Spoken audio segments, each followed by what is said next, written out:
Welcome to the Los Angeles Real Estate Roundup for the week of May 13th, 2024. This is where we look at this week's local data to find out where the LA real estate market is right now. Redfin is reporting this week that nationally, the median sale price of a U.S. home has hit a new all-time high of $384,721. That's a couple of dollars more than the previous peak hit in June of 2022. So in this video, I'm answering the question, will Los Angeles also hit a new all-time pricing peak this season? The Los Angeles Real Estate Roundup is brought to you by HouseHack Los Angeles, a boutique agency that uses data and strategy to buy better and sell smarter.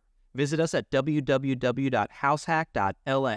Now let's get into the data. So the answer to the question, will LA hit a new pricing peak this season, according to Redfin's tracking of the Los Angeles Metro, is yes, because we already have.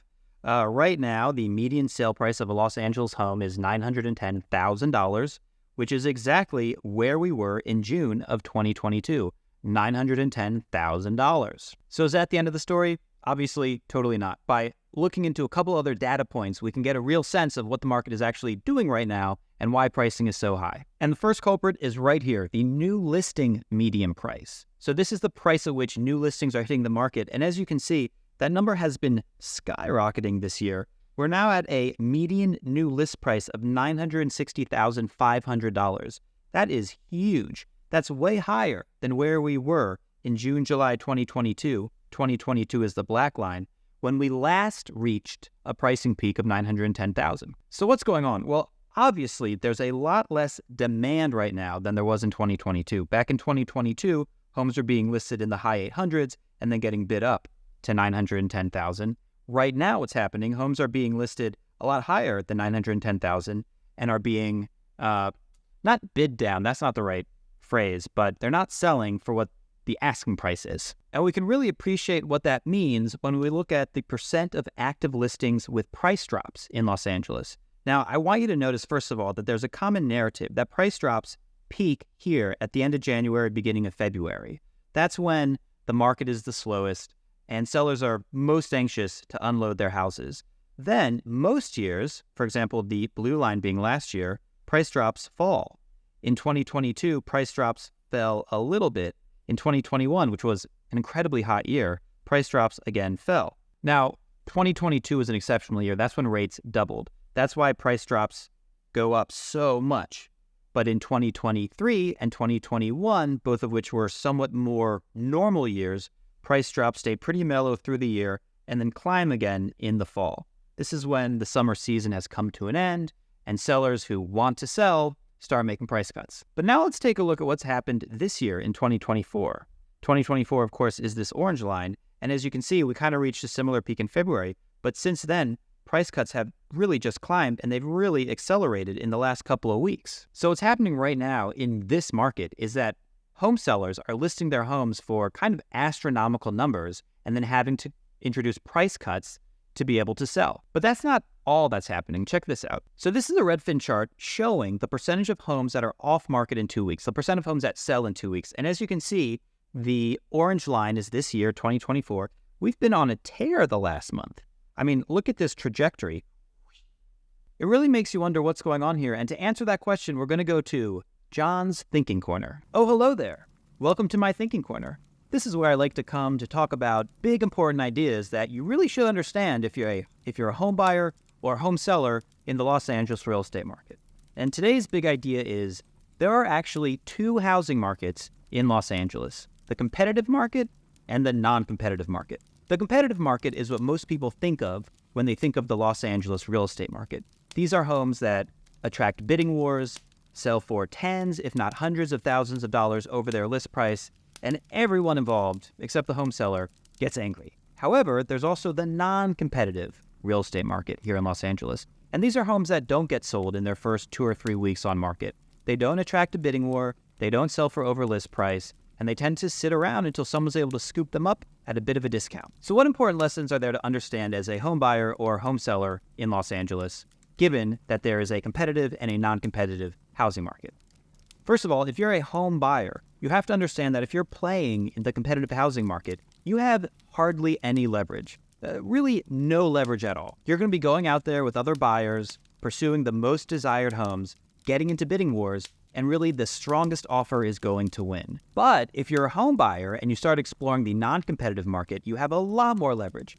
These are homes that aren't selling. These are homes that other buyers don't want. And it's possible to pick up a home that needs a little cosmetic improvement at a great discounted price so that you end up with a property worth more than you bought it, including the amount of money you spent to fix it up. This, of course, is where I like to shop the most. Now, if you're a home seller, here's the deal. You want to be in the competitive real estate market. You don't want to be in the non-competitive real estate market. So how do you make sure that your home ends up in the competitive market? Two things. One, your home has to be absolutely turnkey, move-in ready. Now, trust me, if you're a home seller, it is worth it to make these fixes. And if it seems like a headache or you don't even know where to start, you just need to find a good real estate agent to work with who can guide you down the path to making your home ready for the competitive housing market. And then secondly, you have to list your house at a price that's reasonable or even better than reasonable. Many real estate agents have a very tried and true cookie cutter method for selling homes way above list price.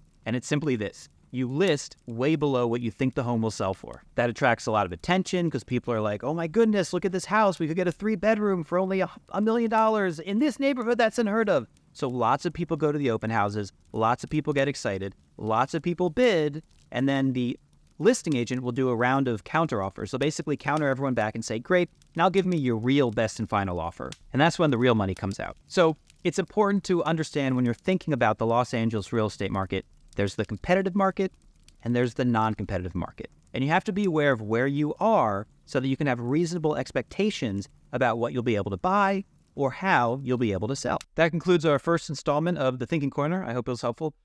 So in summation, to answer the question of where's this market going, given the fact that it's kind of bifurcated, the answer, as always, is in interest rates. Now, interest rates affect buyers and sellers. When rates are high, buyers don't want to buy, but also sellers don't want to sell because sellers become buyers. When rates are low, sellers are going to be more comfortable selling, but also buyers are going to rush into the market to take advantage of the new low rates.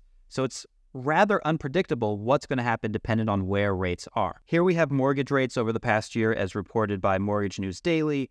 They survey mortgage brokers every day to come up with a composite rate for the country. Late last year, mortgage rates peaked at 8%, and then on news that the Fed would be cutting the Fed rate this year in 2024, rates fell all the way to about 6.6%. However, then the Fed started acting a little more hawkish, which means that they weren't looking forward to cutting rates, and rates climbed all the way back up to 7.5%. However, 2 weeks ago, there was a jobs report that suggested that maybe the jobs market was beginning to cool down, and since then, rates have fallen from 7.5% to 7.15%. So it's very hard to say whether rates are going up or down in the next few months, but here are two things that I think can be said with a lot of confidence. One, in the long run, rates are going to go down. Rates are elevated to cool the economy. The economy is beginning to show signs of cooling down. When the economy cools, rates will also cool. That's like how the economy works. And secondly,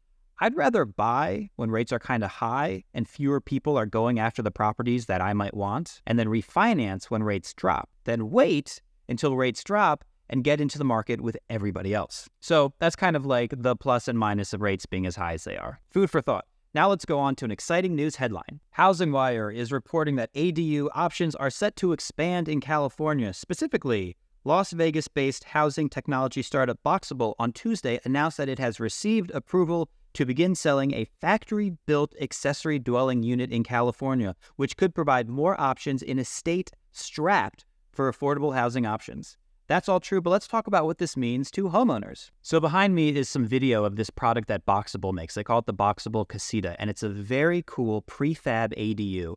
These units start at $60,000, and they come on a flatbed truck. They get lowered onto a foundation, and then they literally unfold into a 385 square foot ADU. It's like a studio apartment. And what's very cool about this is that it takes the cost and the headache of putting an ADU in your backyard down to the lowest level it's been in ever. So look, these units start at $60,000, but that's not going to be the total cost. When you put something like this in your backyard, you have to lay a foundation for it.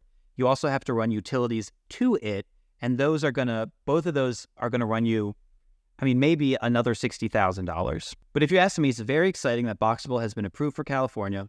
It's just another way that homeowners can take advantage of the land they own and either have an extra space on their property or, and this is what I would do, have a rental on the back of their property that they can use to generate rental income to offset their mortgage. Subscribe to the channel for more updates and news about Los Angeles and its housing market.